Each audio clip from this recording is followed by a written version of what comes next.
누가복음 15장. 많은 세리들과 죄인들이 말씀을 들으려고 예수님께 가까이 나왔습니다. 바리새파 사람들과 율법학자들이 수군거리기 시작했습니다. 이 사람이 죄인들을 받아들이고 함께 먹기까지 한다. 그러자 예수님께서 그들에게 이 비유를 말씀하셨습니다. 너희 중에 어느 사람이 양 100마리가 있는데 그 가운데 한 마리를 잃었다고 하자. 그러면 그는 99마리의 양을 들판에 남겨두고 잃은 양을 찾을 때까지 찾아다닐 것이 아니냐. 그리고 양을 찾으면 양을 어깨에 메고 기뻐할 것이다. 집으로 돌아오는 길에 친구들과 이웃을 불러 말할 것이다. 함께 기뻐하자. 잃었던 양을 찾았다. 내가 너희에게 말한다. 하늘에서는 회개할 필요 없는 99명의 의인보다 회개하는 죄인 1명을 두고 더 기뻐할 것이다. 어떤 여자가 10개의 드라크마를 가지고 있다가 하나를 잃어버렸다고 하자. 그러면 등불을 켜고 온 집안을 쓸며 찾을 때까지 자세히 뒤지지 않겠느냐. 그러다 찾으면 친구들과 이웃들을 불러 말할 것이다. 나와 함께 기뻐하자. 잃었던 드라크마를 찾았다. 내가 너희에게 말한다. 이처럼 회개하는 죄인 한 사람을 두고 하나님의 천사들이 크게 기뻐할 것이다. 예수님께서 말씀하셨습니다. 어떤 사람에게 2 아들이 있었다. 그런데 작은 아들이 아버지에게 말했다. 아버지, 제가 받을 몫의 재산을 주십시오. 그러자 아버지는 재산을 2 아들에게 나누어 주었다. 며칠 뒤에 작은 아들은 모든 재산을 모아서 먼 마을로 떠나버렸다. 거기서 그는 방탕한 생활을 하다가 재산을 다 날려버렸다. 모든 것을 다 써버렸을 때 그 마을에 큰 흉년이 들었다. 그래서 그는 아주 가난하게 되었다. 그는 그 마을에 사는 한 사람에게 가서 더부살이를 하였다. 집주인은 그를 들판으로 보내 돼지를 치게 하였다. 그는 돼지가 먹는 쥐엄나무 열매를 먹어 배를 채우고 싶은 마음이 간절했다. 그러나 주는 사람이 없었다. 그제서야 그는 제정신이 들어 말했다. 내 아버지의 품꾼들에게는 양식이 풍족하여 먹고도 남는데 나는 여기서 굶어 죽는구나. 일어나 아버지께 돌아가 말해야겠다. 아버지, 저는 하나님과 아버지 앞에 죄를 지었습니다. 저는 더 이상 아버지의 아들이라고 불릴 자격이 없습니다. 저를 아버지의 품꾼 가운데 하나로 여기십시오. 그 아들은 일어나 아버지에게로 갔다. 그 아들이 아직 먼 거리에 있는데 아버지가 그를 보고 불쌍히 여겨 달려가 아들을 끌어안고 입을 맞추었다. 아들이 아버지에게 말하였다. 아버지, 저는 하나님과 아버지 앞에 죄를 지었습니다. 저는 아버지의 아들이라고 불릴 자격이 없습니다. 그러나 아버지는 종들에게 말했다. 서둘러 가장 좋은 옷을 가져와서 아들에게 입혀라. 또 손가락에 반지를 끼워주고 발에 신발을 신겨라. 그리고 살찐 송아지를 끌고 와서 잡아라. 우리가 함께 먹고 즐기자. 내 아들이 죽었다가 다시 살아났고 잃어버렸다가 다시 찾았다. 그래서 그들은 함께 즐기기 시작하였다. 그때 큰아들은 밭에 있었다. 그가 돌아와 집 가까이 다가왔을 때 음악 소리와 춤추는 소리를 들었다. 그는 종 하나를 불러 무슨 일인지를 물어보았다. 종이 아우님이 돌아오셨습니다. 무사히 건강하게 아우님이 돌아왔기 때문에 주인 어른께서 살찐 송아지를 잡았습니다. 하고 대답했다. 큰아들은 화가 나서 집에 들어가려고 하지 않았다. 그의 아버지가 밖으로 나와 큰아들을 달랬다. 큰아들은 아버지에게 말했다. 보십시오. 저는 수년 동안 아버지를 섬겨왔습니다. 그리고 한 번도 아버지의 명을 어기지 않았습니다. 그런데 아버지께서는 한 번도 저를 위해서 친구들과 즐기라고 염소 새끼 1마리도 주신 일이 없었습니다. 그런데 창녀들과 함께 아버지의 재산을 다 써버린 아들이 집에 돌아오니까 아버지께서는 그를 위해 살찐 송아지를 잡으셨습니다. 아버지가 그에게 말했다. 아들아, 너는 언제나 나와 함께 있었으니 내가 가진 모든 것이 내 것이 아니냐. 내 동생은 죽었다가 다시 살아났고 잃었다가 다시 찾았으니 우리가 즐거워하고 기뻐해야 하지 않겠느냐. 누가복음 16장. 예수님께서 제자들에게 또 말씀하셨습니다. 어떤 부자에게 재산을 관리하는 일꾼이 있었는데 이 일꾼이 재산을 낭비한다는 소문이 들렸다. 그래서 그를 불러다가 말했다. 내가 자네에 관해 들은 소문이 어찌 된 일인가? 더 이상 자네를 일꾼으로 쓸 수 없으니 자네의 일을 정리해주게. 그러자 그 일꾼은 속으로 생각했다. 주인이 내 일을 빼앗으니 어떻게 해야 하나. 땅을 파자니 힘이 없고 국어를 하자니 창피한 노릇이구나. 내가 할 일을 알았다. 내가 이 자리에서 물러날 때 사람들이 나를 집으로 맞이하게 만들어야겠다. 그 일꾼은 주인에게 빚진 사람들을 하나씩 불렀다. 첫째 사람에게 물었다. 주인에게 빚진 것이 얼마요? 그가 올리브 기름 100마리요 라고 대답하자 그 일꾼이 말했다. 당신의 문서가 여기 있으니 어서 앉아서 50마리라고 적으시오. 또 다른 사람에게 그가 진 빚이 얼마냐고 물었다. 밀 100섬이요 라고 대답하자 그 일꾼이 말했다. 당신의 문서가 여기 있으니 80섬이라고 적으시오. 주인이 그 불의한 일꾼이 슬기롭게 행동하는 것을 보고 그를 칭찬하였다. 이 시대의 아들들이 자기 일을 처리하는 데 있어서는 빛의 자녀들보다 더 슬기롭다. 내가 너희에게 말한다. 불의한 재물로 친구를 사귀어라. 그러면 그 재물이 없어질 때 그들이 너희를 영원한 곳으로 맞아들일 것이다. 아주 작은 일에 충실한 사람은 많은 것에도 충실하다. 아주 작은 일에 충실하지 못한 사람은 많은 것에도 충실하지 못하다. 그러므로 너희가 불의한 재물에도 충실하지 못하면 누가 참된 것을 너희에게 맡기겠느냐. 너희가 다른 사람의 것에 충실하지 못하면 누가 너희 몫을 너희에게 주겠느냐. 그 어떤 종도 두 주인을 섬길 수 없다. 한 편을 미워하고 다른 편을 사랑하든지 아니면 한 편에게는 충성을 하고 다른 편은 무시하든지 할 것이다. 너희는 하나님과 재물을 함께 섬길 수 없다. 돈을 좋아하는 바리새파 사람들이 이 모든 것들을 들었습니다. 그리고 예수님을 비웃었습니다. 예수님께서 이들에게 말씀하셨습니다. 너희는 사람들 앞에서 스스로를 의롭다고 한다. 그러나 하나님께서 너희의 마음을 아신다. 사람에게 존경을 받는 것이 하나님께는 미움을 받는 것이다. 율법과 예언자의 때는 요한까지이다. 그러나 요한 이후부터는 하나님 나라의 복음이 전파된다. 모든 사람이 그 나라에 들어가려고 힘쓰고 있다. 율법의 작은 글자 하나가 떨어져 나가는 것보다 하늘과 땅이 없어지는 것이 더 쉬울 것이다.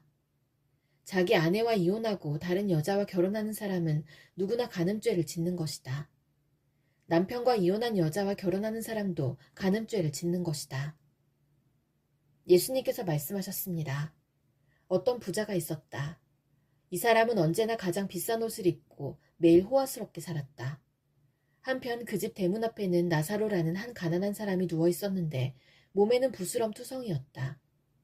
그가 부자의 식탁에서 떨어지는 부스러기로 줄인 배를 채우기를 원했다. 심지어 개들이 와서 그의 부스럼을 핥았다. 어느 날 그 거지가 죽어 천사들에게 이끌려 아브라함의 팔에 안겼다. 부자도 죽어 땅에 묻혔다. 부자는 지옥에서 고통 가운데 있다가 눈을 들어 보았다. 멀리 아브라함이 보이고 나사로가 그의 품에 안겨있는 것을 보았다. 그가 소리쳐 말했다. 아버지 아브라함이여, 제게 자비를 베풀어 주십시오. 제 혀를 적실 수 있도록 나사로의 손가락 끝에 물을 찍어 제게 보내주십시오. 제가 이 불꽃 가운데서 몹시 고통을 당하고 있습니다. 그러나 아브라함은 말했다. 얘야, 내가 살아있을 때에 좋은 것을 마음껏 누렸고 나사로는 온갖 나쁜 것을 겪은 것을 기억하여라. 이제 나사로는 여기서 위로를 받고 너는 고통을 받는다. 이뿐 아니라 우리와 너희 사이에는 큰 구렁이 있어서 어느 누구도 너희를 돕기 위해 건너갈 수 없고 아무도 그곳에서 우리에게로 건너올 수 없다. 부자가 말했다. 그러면 제발 부탁입니다. 아버지, 나사로를 내 집안에 보내주십시오. 제게 형제가 5명이 있는데 나사로가 가서 증언하여서 그들이 이 고통받는 곳에 오지 않게 해주십시오. 아브라함이 대답했다. 그들에게는 모세와 예언자들이 있다. 그들은 그 소리를 들어야 한다. 부자가 말했다.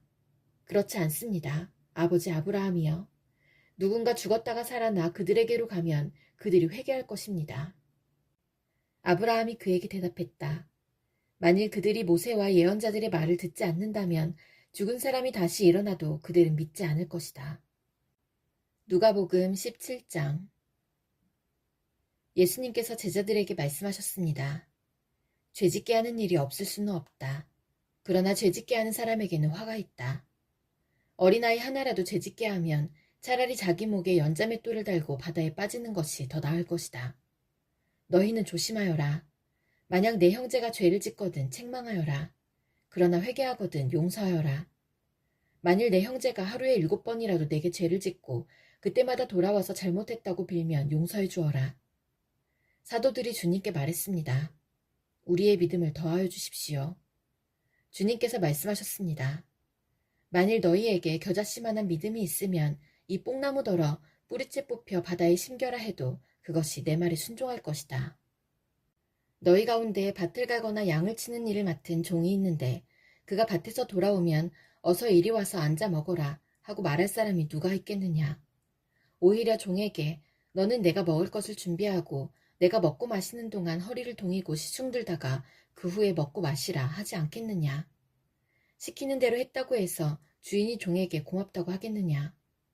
이와 같이 너희도 명령받은 것을 다 행하고 나서 우리는 가치 없는 종입니다. 우리는 그저 해야 할 일을 했을 뿐입니다. 라고 말해야 할 것이다. 예수님께서 예루살렘으로 가시는 길에 사마리아와 갈릴리 사이를 지나시게 되었습니다. 예수님께서 어떤 마을에 들어가시다가 10사람의 문둥병 환자를 만났습니다. 그들은 멀리 서서 목소리를 높였습니다. 예수 선생님, 우리에게 자비를 베풀어 주십시오. 예수님께서 그들을 보시고 제사장에게 가서 너희 몸을 보여라 하고 말씀하셨습니다. 그들은 가는 도중에 몸이 깨끗하게 되었습니다. 그들 가운데 하나가 자기가 나은 것을 보고 돌아와서 큰 소리로 하나님께 영광을 돌렸습니다. 그리고 예수님의 발 앞에 엎드려 감사를 드렸습니다. 그는 사마리아 사람이었습니다. 예수님께서 말씀하셨습니다. 10사람이 다 깨끗하게 되지 않았느냐? 그런데 9은 어디 있느냐? 이 이방인 외에는 하나님께 영광을 돌리러 돌아온 사람이 없단 말이냐? 그리고 그에게 말씀하셨습니다. 일어나 가거라. 내 믿음이 너를 낫게 하였다. 바리새파 사람들이 하나님 나라가 언제 오는지에 대하여 물으니 예수님께서 대답하셨습니다. 하나님 나라는 볼 수 있는 모습으로 오는 것이 아니다. 또 보아라, 하나님 나라가 여기 있다, 저기 있다 라고 말할 수도 없다. 왜냐하면 하나님 나라가 너희 가운데 있기 때문이다. 예수님께서 제자들에게 말씀하셨습니다. 너희가 인자의 날을 단 하루만이라도 보고 싶어 해도 보지 못할 때가 올 것이다. 또 사람들이 보아라, 여기 있다, 저기 있다 하여도 너희는 그들을 따라 나서거나 찾지 마라. 마치 번개가 하늘 이편에서 번쩍하여 하늘 저편까지 비치듯이 인자도 자기의 날에 그와 같을 것이다. 그러나 인자가 먼저 많은 고난을 당하고 이 세대 사람들에게 배척을 받아야 한다. 마치 노아의 시대처럼 인자의 날도 그와 같을 것이다. 노아가 배에 들어가는 날까지 사람들은 먹고 마시며 장가가고 시집을 갔다. 그러다가 홍수가 나서 그들을 모두 멸망시켰다. 롯의 시대에도 이와 같은 일이 있었다. 사람들이 먹고 마시며 사고 팔고 심고 집을 지었다. 그러나 롯이 소돔을 떠나던 날 하늘에서 불과 유황이 비오듯이 쏟아져 모두 멸망당하고 말았다. 인자가 나타나는 날에도 바로 그와 같을 것이다. 그날의 지붕 위에 있는 사람은 집 안에 있는 물건을 가지러 내려가지 마라. 들에 있는 사람도 돌아가지 마라. 롯의 아내를 기억하여라. 누구든지 자기의 생명을 지키려고 하는 사람은 잃을 것이다. 그러나 자기 생명을 버리는 사람은 얻을 것이다. 내가 너희에게 말한다. 그날에 2사람이 한 자리에 누워있을 것이나 하나는 데려가고 하나는 남겨둘 것이다. 2여자가 같은 곳에서 함께 맷돌을 갈고 있을 것이나 하나는 데려가고 하나는 남겨지게 될 것이다. 그때 제자들이 대답했습니다. 주님, 어디에서 그런 일이 일어나겠습니까? 예수님께서 제자들에게 시체가 있는 곳에는 독수리들이 모인다 라고 말씀하셨습니다. 누가복음 18장. 예수님께서 언제나 기도하고 희망을 잃지 말아야 할 것을 가르치시기 위해 제자들에게 비유를 말씀하셨습니다. 어떤 마을에 하나님을 두려워하지 않고 사람들을 무시하는 재판관이 있었다. 그 마을에 과부가 한 명 있었다. 그는 재판관을 찾아가서 말하였다. 내 원수를 갚아주십시오. 그 재판관은 한동안 그의 간청을 들어주려고 하지 않았다. 그러나 얼마 후에 속으로 중얼거렸다. 내가 하나님을 두려워하지 않고 사람을 무시하지만 이 과부가 나를 귀찮게 하니 그의 간청을 들어주어야겠다. 그렇지 않으면 계속 와서 나를 괴롭힐 것이다. 주께서 말씀하셨습니다. 이 불의한 재판관이 말한 것을 들으라. 하나님께서 밤낮 부르짖는 하나님의 선택된 백성들의 간청을 듣지 않으시고 오랫동안 미루시겠느냐. 내가 너희에게 말한다. 하나님께서 속히 그의 백성들에게 정의를 베푸실 것이다. 그러나 인자가 올 때 이 세상에서 이 믿음을 발견할 수 있겠느냐. 자기가 의롭다고 생각하고 다른 사람을 멸시하는 사람들에게 예수님께서 이런 비유를 말씀하셨습니다. 2사람이 기도하려고 성전에 올라갔는데 하나는 바리새파 사람이고 하나는 세리였다. 바리새파 사람이 서서 이렇게 기도하였다. 하나님, 저는 다른 사람, 즉 사기꾼, 죄인, 간음을 행하는 자와 같지 않고 이 세리와 같지 않은 것에 감사를 드립니다. 저는 일주일에 2번씩 금식하며 모든 수입의 11조를 바칩니다. 한편 세리는 멀리 서서 감히 눈을 들어 하늘을 보지도 못하고 다만 가슴을 치며 말했다. 하나님, 이 죄인을 불쌍히 여겨주십시오. 내가 너희에게 말한다. 이 사람이 저 바리새파 사람보다 의롭다는 인정을 받고 집으로 돌아갔다. 누구든지 자기를 높이는 사람은 낮아지고 자기를 낮추는 사람은 높아질 것이다. 사람들이 예수님께서 만져주시기를 원하여 어린 아이들을 데리고 왔습니다. 제자들이 이를 보고 그들을 꾸짖었습니다. 그러나 예수님께서 그들을 부르시고 말씀하셨습니다. 어린아이들이 내게로 오는 것을 막지 마라. 하나님 나라는 이런 어린아이들의 것이다. 내가 진정으로 너희에게 말한다. 어린아이와 같이 하나님 나라를 받아들이지 않는 사람은 하나님 나라에 들어갈 수 없다. 어떤 지도자가 예수님께 선한 선생님, 영생을 얻으려면 무엇을 해야 합니까? 라고 물었습니다. 예수님께서 대답하셨습니다. 왜 나를 선하다고 하느냐? 선한 분은 오직 하나님 한 분뿐이시다. 너는 계명들을 알고 있다. 간음하지 마라, 살인하지 마라, 도둑질하지 마라, 거짓 증언하지 마라, 내 아버지와 어머니를 공경하여라. 그가 대답했습니다. 이 모든 것을 저는 어려서부터 다 지켜왔습니다. 예수님께서 이 말을 들으시고 그에게 말씀하셨습니다. 내게 아직도 부족한 것이 하나 있다. 내 재산을 다 팔아 가난한 사람들에게 나누어 주어라. 그러면 하늘에서 보화를 얻을 것이다. 그리고 와서 나를 따르라. 이 말씀을 듣고 그는 몹시 근심하였습니다. 왜냐하면 그는 큰 부자였기 때문입니다. 예수님께서 그를 보시며 말씀하셨습니다. 부자가 하나님 나라에 들어가는 것이 참으로 어렵다. 부자가 하나님 나라에 들어가는 것보다 낙타가 바늘구멍으로 지나가는 것이 더 쉽다. 사람들이 이 말씀을 듣고 말했습니다. 그렇다면 누가 구원받을 수 있겠습니까?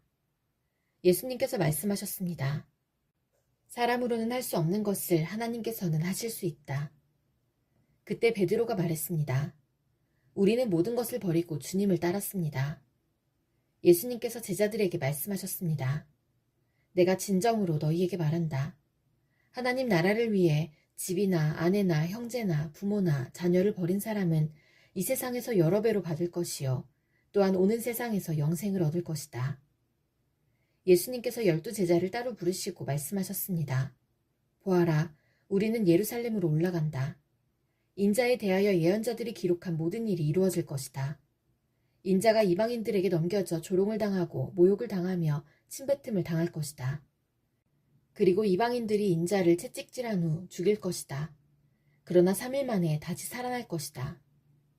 그러나 제자들은 이 말씀을 하나도 이해하지 못하였습니다. 이 말씀의 뜻이 감추어져 있어서 제자들은 예수님이 하시는 말씀을 이해하지 못하였습니다. 예수님께서 여리고에 가까이 가셨을 때였습니다. 어떤 보지 못하는 사람이 길가에 앉아 구걸하고 있었습니다. 많은 사람들이 지나가는 소리를 듣고 그가 무슨 일인지 물었습니다. 사람들이 나사렛 예수님이 지나가신다고 말해주었습니다. 그러자 그는 큰 소리로 외쳤습니다. 다윗의 자손 예수님, 제게 자비를 베풀어 주십시오. 앞서가던 사람들이 그를 엄히 꾸짖으며 조용히 하라고 했습니다. 그러나 그는 더욱 큰 소리로 외쳤습니다. 다윗의 자손이여, 제게 자비를 베풀어 주십시오. 예수님께서 걸음을 멈추시고 그를 데려오라고 명하셨습니다. 그가 가까이 왔을 때 예수님께서 물으셨습니다. 무엇을 해주기를 원하느냐? 그러자 그가 대답하였습니다. 주님, 다시 보기를 원합니다. 예수님께서 그에게 말씀하셨습니다. 눈을 떠보아라. 내 믿음이 너를 낫게 하였다. 그 즉시 그가 눈을 뜨고 예수님을 따르며 하나님께 영광을 돌렸습니다. 모든 사람들이 이것을 보고 하나님께 찬양을 드렸습니다.